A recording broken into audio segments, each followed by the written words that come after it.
അസ്സലാമു അലൈക്കും വറഹ്മത്തുള്ളാഹി വബറകാതുഹു. പ്രവാചകൻ്റെ ഉത്തമ മാതൃകകൾ എന്ന ഈ വീഡിയോ പരമ്പരയുടെ 20ാമത്തെ എപ്പിസോഡാണിത്. ഈ ഒരു എപ്പിസോഡ് അല്ലെങ്കിൽ ഈ ഒരു തലക്കെട്ട് നമ്മൾ എടുക്കാൻ കാരണം ഇസ്ലാം വിമർശകർ, പ്രത്യേകിച്ച് ക്ലബ് ഹൗസ്, മറ്റ് സോഷ്യൽ മീഡിയകളിൽ അവർ ഉന്നയിച്ച ഒരു ചോദ്യം: പ്രവാചകൻ്റെ ഒരു നന്മയെങ്കിലും നിങ്ങൾ കാണിക്കൂ. അതായത് എങ്ങനെയെങ്കിലും ഇസ്ലാമിനെ തെറ്റിദ്ധരിപ്പിക്കണം. ഉത്തമ മാതൃകയുണ്ട് പ്രവാചകനിൽ എന്ന് ഖുർആൻ പറയുമ്പോൾ എല്ലാ മാതൃകയും ഒത്തിണങ്ങിയ ഒരു പ്രവാചകനെയാണ് മുസ്ലിങ്ങൾ പരിചയപ്പെടുത്തുന്നത്. ലോകത്തുള്ള ആൾക്കാർക്കെല്ലാം അറിയാവുന്നതും അതുതന്നെയാണ്. അദ്ദേഹത്തിൻ്റെ പല വലിയ ആൾക്കാരും, മൈക്കിൾ ചാർട്ട് പോലെയുള്ള ആൾക്കാരൊക്കെ ലോകത്തിലെ തന്നെ ഏറ്റവും ഇൻഫ്ലുവൻഷ്യൽ പേഴ്സണായിട്ട് ആൾക്കാരിൽ അവരുടെ പ്രഭാവം മറ്റാൾക്കാരെ ആകർഷിച്ച ഒരു വ്യക്തിത്വം എന്ന നിലയിൽ പ്രവാചകൻ എടുത്തു കാണിക്കുകയും അതുപോലെ മറ്റ് വലിയ ചിന്തകന്മാരുമൊക്കെ പ്രവാചകൻ്റെ പല ഗുണങ്ങളും പ്രകീർത്തിക്കുകയും ആ ഗുണങ്ങൾ കണ്ട് ഇസ്ലാമിലേക്ക് ആൾക്കാർ ധാരധാരയായി വരികയും ഇന്നും ആൾക്കാർ പ്രവാചകൻ്റെ ആ ചരിത്രം വായിച്ച് കണ്ണീർ ഒഴുക്കിയിട്ടല്ലാതെ അല്ല ഇസ്ലാം പുൽകുന്നത്.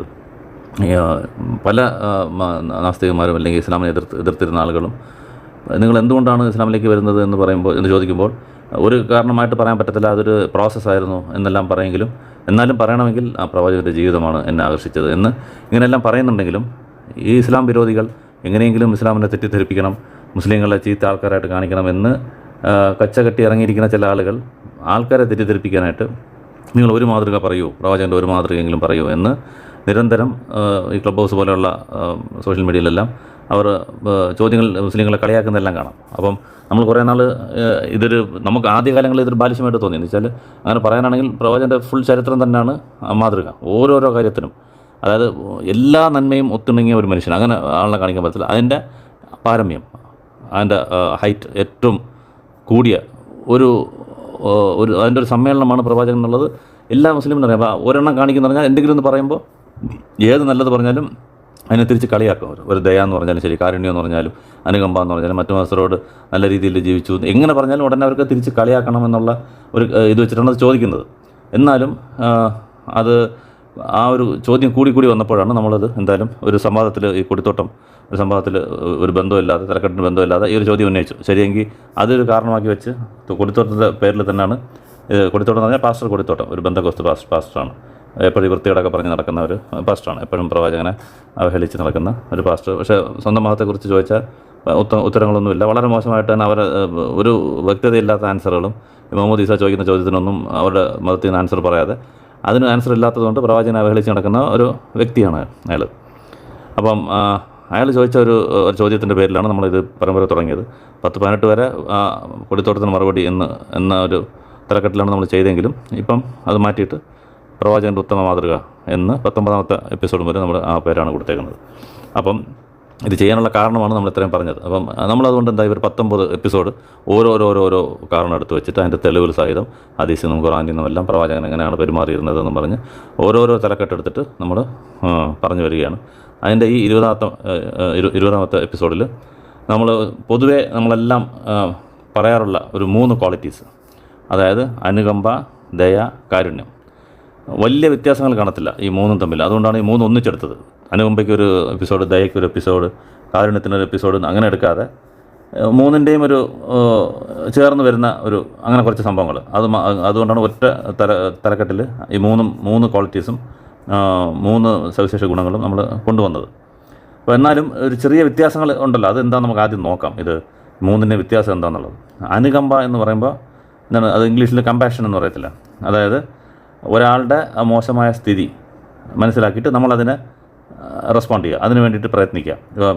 കമ്പാഷനറ്റ് ഗ്രൗണ്ട് അപ്പോയിൻമെൻ്റ് എന്ന് സാറിന് ചില ജോലിക്കെല്ലാം എടുക്കുമ്പോൾ ഈ കമ്പാഷനറ്റ് ഗ്രൗണ്ട് എന്ന് പറയും. എന്ന് വെച്ചാൽ ഒരു പിതാവ് മരിച്ചിട്ടുണ്ടാവും, ആ കുട്ടിക്ക് പിതാവ് മരിച്ചതിൻ്റെ പേരിൽ സ്ഥാപനത്തിൽ ജോലി കൊടുക്കുക. അത് കമ്പാഷനാണ്. പിതാവ് ഇത്ര നാൾ വർക്ക് ചെയ്തു, പെട്ടെന്ന് മരിച്ചു കഴിഞ്ഞാൽ കുടുംബം നോക്കാൻ ആരും കാണത്തില്ല, അങ്ങനെയുള്ളപ്പോൾ കുട്ടിക്ക് കൊടുക്കാം, നിർബന്ധമില്ല, എന്നാലും അവരുടെ ഒരു സ്ഥിതി നോക്കിയിട്ട് കൊടുക്കാം എന്നുള്ള രീതിയിൽ ഇതിനാണ് കമ്പാഷൻ എന്ന് പറയുന്നത്. ഒരു ഉദാഹരണം പറഞ്ഞതേ ഉള്ളൂ. ഒരാളുടെ മോശമായ സ്ഥിതി കണ്ട് നമ്മൾ അങ്ങോട്ട് പോയിട്ട് ഹെൽപ്പ് ചെയ്യുന്നതിനാണ് കമ്പാഷൻ എന്ന് പറയുക. ഇനി അടുത്ത ദയ എന്ന് പറഞ്ഞാൽ നമുക്ക് മേഴ്സി അല്ലെങ്കിൽ കൈൻഡ് 2 വാക്ക് പറയാം. എന്നാലും മേഴ്സിക്കും കൈൻഡിനും വ്യത്യാസമുണ്ട്. ഇംഗ്ലീഷ് മേഴ്സി എന്ന് പറഞ്ഞാൽ എനിക്ക് ചെയ്യാൻ പവറുണ്ട്, പക്ഷേ ഞാൻ ചെയ്യുന്നില്ല. ഒരാളെ ശിക്ഷിക്കാനുള്ള പവർ ഇന്ത്യയിലുണ്ട്. ഇപ്പോൾ മേഴ്സി പെറ്റിഷൻ എന്ന് പറയത്തില്ല. അപ്പം ഒരാളുടെ എന്താ കുറ്റങ്ങളെല്ലാം തെളിഞ്ഞു കഴിഞ്ഞു, അയാൾക്ക് കൊടുക്കേണ്ടതാണ് ശിക്ഷ. പക്ഷേ ഒരു മേഴ്സിയുടെ പേരിൽ അവർക്ക് ഇളവ് ചെയ്ത് കൊടുക്കുന്നു, ഒരു ഇളവ് എന്നുള്ള രീതിയിൽ മേഴ്സി എന്ന് പറയാം. കൈൻഡ് എന്ന് പറഞ്ഞാൽ കൈൻഡിന് നമ്മളെന്താ പറയുക, ദയാലു എന്നുള്ള രീതിയിൽ നമ്മൾ ദയ തോന്നി കൊടുക്കുന്നത്.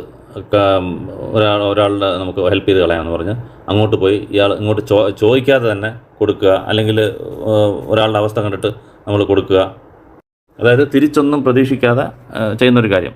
അതുപോലെ ഒരു 10 രൂപ കൊടുത്താൽ മതി, നമ്മൾ അയാളെ ഹെൽപ്പ് ചെയ്യാനായിട്ട് 2 രൂപ കൂടുതൽ കൊടുത്തു ഒരു കാര്യത്തിന് നമ്മൾ എക്സ്ട്രാ ആയിട്ട് കൊടുക്കുന്നത്. ഇതൊക്കെ കൈൻഡിൽ വരും. അപ്പോൾ അതെല്ലാം ദയ എന്നുള്ള രീതിയിൽ നമുക്ക് മലയാളത്തിൽ ഒതുക്കാം. പിന്നെ കാരുണ്യം, അതും ദയയും തമ്മിൽ ആക്ച്വലി വലിയ വ്യത്യാസമില്ല. എന്നാലും ലീനിയൻ്റ് എന്നുള്ളൊരു കാര്യം പറയാം, അർത്ഥം പറയാം. കാരുണ്യം നമ്മൾ കടും പോക്ക് കാണിക്കാതെ കുറച്ച് അയഞ്ഞു കൊടുക്കുക. ഒരാൾ നമ്മളെ ചീത്ത വിളിച്ചു അല്ലെങ്കിൽ തിരിച്ചു പഠിച്ചു, ശരി ഇപ്പോൾ തൽക്കാലം വിട്ടേക്ക് എന്നുള്ള രീതിയിൽ അങ്ങനെ പറയുന്ന ലീനിയൻ്റായിട്ട് ഹാർഷായിട്ട് ചെയ്യാതെ, നമുക്ക് വേണേൽ അത് അതേപോലെ അവൻ പറയുന്ന പോലെ തിരിച്ച് പറയാം, എന്നാലും വേണ്ട, ഒരു ലീനിയൻസി കാണിക്കുക എന്നുള്ളത്. അപ്പോൾ ഇങ്ങനെയൊക്കെ എല്ലാം കലർന്ന് കിടക്കുന്നതുകൊണ്ടാണ് നമ്മൾ ഈ 3 ഒന്നിച്ചെടുത്തത്, അനുകമ്പ, ദയ, കാരുണ്യം. അപ്പം കുറച്ച് സംഭവങ്ങൾ പറയാം, അതിനകത്ത് നിങ്ങൾക്ക് തന്നെ നോക്കുമ്പോൾ മനസ്സിലാവും എന്തൊക്കെയാണ് എന്നുള്ള ഓരോ ക്വാളിറ്റീസ് പ്രവാചകൻ്റെ.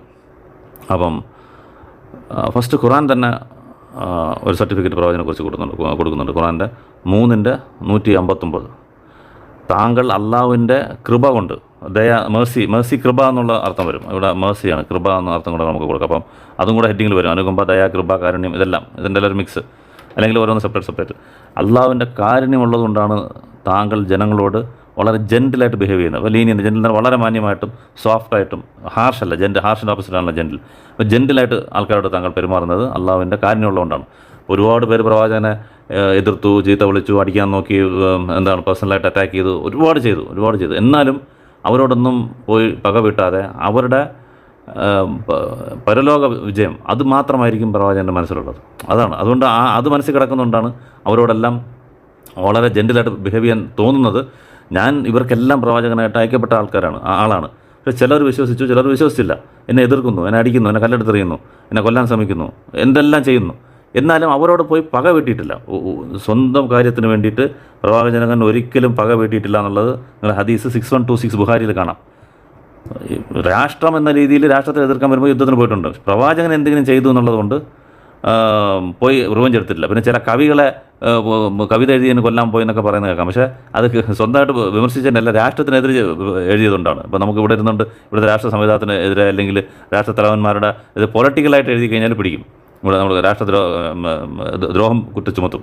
അപ്പോൾ അത് ചെയ്യാൻ പാടില്ല, ഡീസ്റ്റബിലൈസ് ചെയ്യാൻ പാടില്ല. രാഷ്ട്രത്തിൻ്റെ അധിപൻ എന്ന രീതിയിൽ വിമർശിച്ചുകൊണ്ടാണ്, അല്ലെങ്കിൽ രാഷ്ട്രത്തിനെതിരെ എഴുതിയുകൊണ്ടാണ് അവരെല്ലാം പണിഷ് ചെയ്തത്. അല്ലാതെ സ്വന്തം നിലയ്ക്ക് നേരെ വന്നിട്ട് പറയും മുഹമ്മദ് നിനക്ക് നാശം ഉണ്ടാവട്ടെ എന്ന് നേരെ ജൂതന്മാർ പറയും. അപ്പോൾ പോലും തിരിച്ച് നിനക്ക് നാശം ഉണ്ടാവട്ടെ എന്ന് പറയത്തില്ല. ആയിഷബി പറയും അങ്ങനെ പറയരുത്, ലീനിയൻ്റ് ആയിരിക്കണം. അവരെന്താ ഒരുമാതിരി അസ്സാമു അസലാമു എന്നുള്ള 2 വാക്കാണ്. അസ്സാമു എന്ന് പറഞ്ഞാൽ നിങ്ങൾക്ക് നാശം ഉണ്ടാവട്ടെ, അസ്സലാമു എന്ന് പറഞ്ഞാൽ സമാധാനം ഉണ്ടാവട്ടെ. ഇത് 2 മിക്സ് ചെയ്ത് എന്താണ് പറയുന്നത് അറിയാത്ത രീതിയിൽ അസ്സാമു അസലാമു പറയുന്നതാണെങ്കിൽ അസാമു പറയും.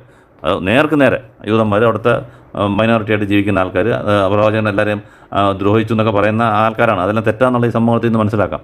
നേരെ അതിശയിച്ചിട്ട് പോലും അങ്ങനെ പറയരുത്, അവരോട് ലീനിയൻ്റ് ആയിരിക്കണം എന്ന് നമ്മൾ ഈ സംഭവം പല എപ്പിസോഡിന് മുമ്പ് പറഞ്ഞിട്ടുള്ളതാണ്. അതുകൊണ്ട് എൻ്റെ റെഫറൻസ് ഞാൻ ഇതിനകത്ത് പറയുന്നില്ല, മുമ്പുള്ള വീഡിയോയിൽ നമ്മൾ പറഞ്ഞിട്ടുണ്ട്. അപ്പം ഒരു കാരണവശാലും സ്വന്തം കാര്യത്തിന് വേണ്ടി പ്രവാചകൻ ഇത് ചെയ്തിട്ടില്ല. അത് വലിയൊരു ഇതാണ്. നമുക്ക് സാറിന് നമ്മളെ പറയുമ്പോഴാണ് ദേഷ്യം വരിക. എന്നെ ഇവ ഇങ്ങനെ പറഞ്ഞു, എന്നെ ഗവനിച്ചില്ല, അല്ലെങ്കിൽ എന്നെ ദ്രോഹിച്ച്, എന്നെ അവൻ ചീത്ത വിളിച്ചു എന്ന് പറഞ്ഞ് നമ്മൾ മനസ്സിൽ വെച്ചേക്കും. ഇതൊരിക്കലും വെച്ചിട്ടില്ല. ഒരു യഹൂദ സ്ത്രീ തന്നെ വിഷം പുരട്ടി കൊല്ലാൻ ശ്രമിച്ചു ഇറച്ചിയിൽ, ഒന്നും ചെയ്തില്ല, വിട്ടേക്കാൻ പറഞ്ഞു. അപ്പം ഇങ്ങനെ ആരെല്ലാം എതിര് ചെയ്തോ അവരുടെ അടുത്തെല്ലാം പ്രവാചകൻ വളരെ അനുകമ്പയായിട്ടാണ് ജീവിച്ചത്. അത് അള്ളാഹു പറയുന്നുണ്ട്, എൻ്റെ കാരുണ്യം ഉള്ളതുകൊണ്ടാണ് താങ്കൾ അങ്ങനെ അവരോട് വളരെ ഇതായിട്ട് ജെൻറ്റിലായിട്ട് പെരുമാറുന്നത്. അതുപോലെ തന്നെ ഒരു സംഭവം ബുഖാരിയിൽ 6929 കാണാം, 69-29 ബുഖാരിയിൽ.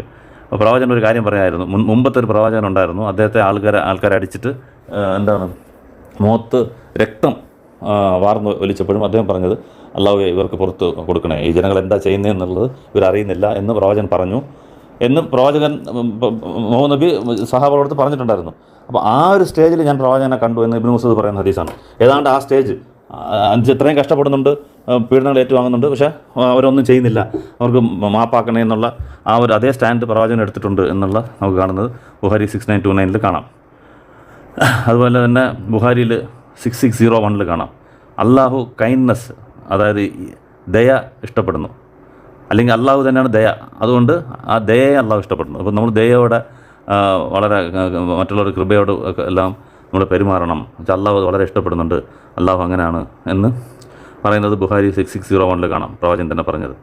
അതുപോലെ തന്നെ താങ്കൾ ഈ ഭൂലോകത്തിനും മുഴുവൻ കാരുണ്യമായിട്ടാണ് ഞാൻ അയച്ചിരിക്കുന്നതെന്ന് ഖുർആൻ സാക്ഷ്യപ്പെടുത്തുന്നു. ഖുർആൻ്റെ 21:106 മുതൽ 107 വരെ ഭൂലോകത്തിന് മൊത്തത്തിൽ മേഴ്സി ആയിട്ടെന്ന് പറയും. അപ്പോൾ ആ മേഴ്സി എന്ന് പറഞ്ഞാൽ ആ ഒരു സിദ്ധാന്തം, ഇസ്ലാം എന്നുള്ള സിദ്ധാന്തമാണ് ഏറ്റവും വലിയ മേഴ്സി.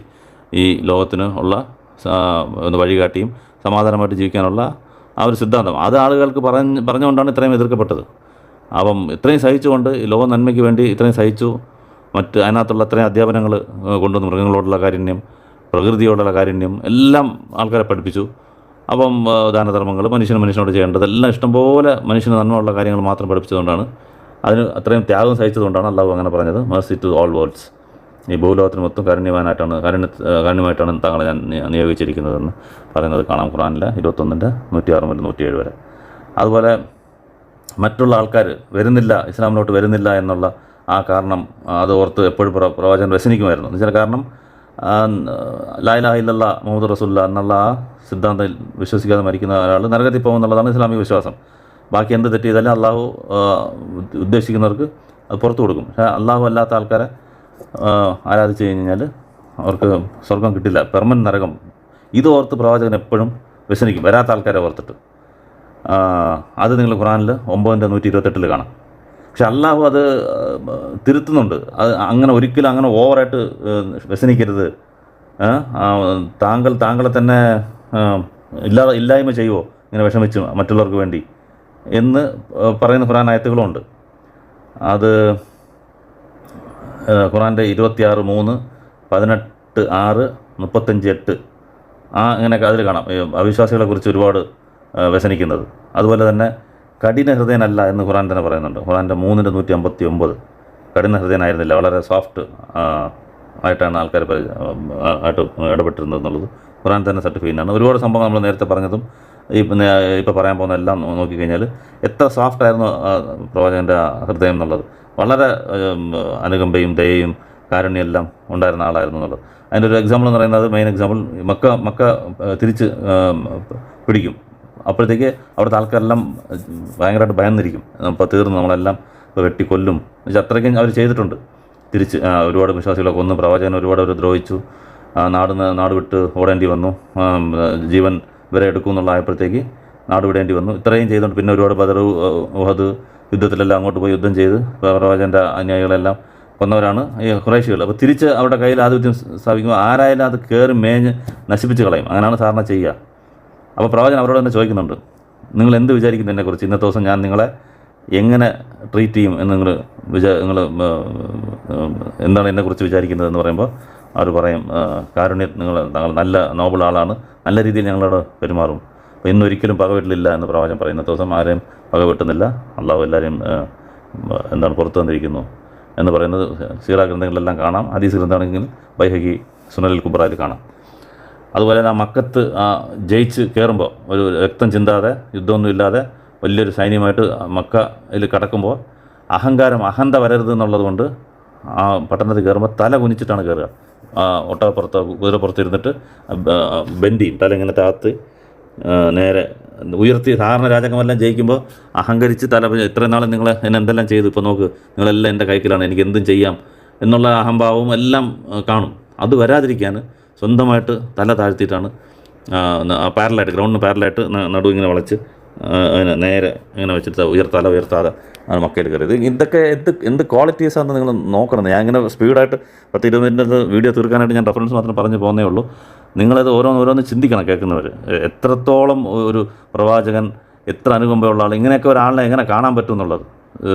തീർച്ചയായിട്ടും അദ്ദേഹം പ്രവാചകൻ ദൈവത്താൽ നിയോഗിക്കപ്പെട്ടില്ലായിരുന്നെങ്കിൽ ഇങ്ങനെയൊന്നും ക്വാളിറ്റീസ് വരത്തില്ല. ഇതാണ് നമ്മുടെ വലിയ തെളിവ്. നമ്മളെപ്പോഴും പറയുന്നത് പ്രവാചകനുള്ള തെളിവ് എന്താണെന്ന് വെച്ചാൽ പ്രവാചകൻ തന്നെയാണ് തെളിവ്, പ്രവാചകൻ്റെ സ്വഭാവം തന്നെയാണ് തെളിവ്. വേറെന്താ തെളിവ്? പിന്നെ ഖുർആൻ തെളിവാണ്, ഖുർആൻ്റെ അമാനുഷികത തെളിവാണ്. ഇത് രണ്ടുമാണ് മുസ്ലിങ്ങൾ പ്രവാചകനാണെന്ന് വിശ്വസിക്കണം. അല്ലാതെ ജിബ്രീലിനെ കണ്ടോ, ജിബ്രീൽ പറഞ്ഞത് നിങ്ങൾ കേട്ടോ, അതിന് സാക്ഷിയുണ്ടോ? സാക്ഷി ഉണ്ടെങ്കിൽ അന്നത്തെ ആൾക്കാരിലെ സാക്ഷിയുള്ളത് നമ്മൾ കണ്ടില്ലല്ലോ എപ്പോഴും. അപ്പോൾ അതൊന്നും ഒരു വാദമല്ല. ഇങ്ങനെയാണ് പഠിക്കേണ്ടത്, എങ്ങനെയാണ് വിശ്വസിക്കേണ്ടതെന്ന് പറഞ്ഞാൽ ഇതാണ്. ഇങ്ങനെ ഒരാളിനെ കാണിച്ചതാണ് നിങ്ങൾക്ക് നിങ്ങൾ ഒരെണ്ണം കാണില്ല, രണ്ടെണ്ണം കാണിരുന്നു. ഇതേപോലെ ഒരാളെ, ഒരു ക്വാളിറ്റി ഉള്ള ഒരാളെ നിങ്ങൾ കാണില്ല.